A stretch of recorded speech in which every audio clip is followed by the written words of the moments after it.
Kæmpe hundetræf.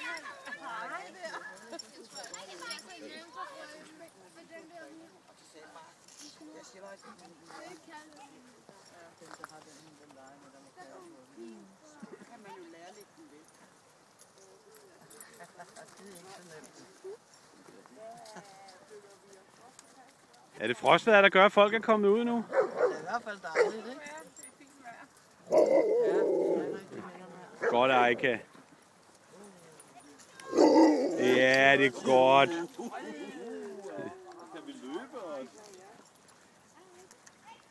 Og Søvs, han står som sædvanligt og leder efter mad.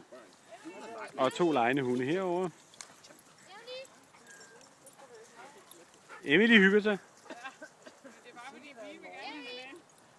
Nå, pigerne vil nok for satan. Ja, det. Hun er lige så svær at få fat på.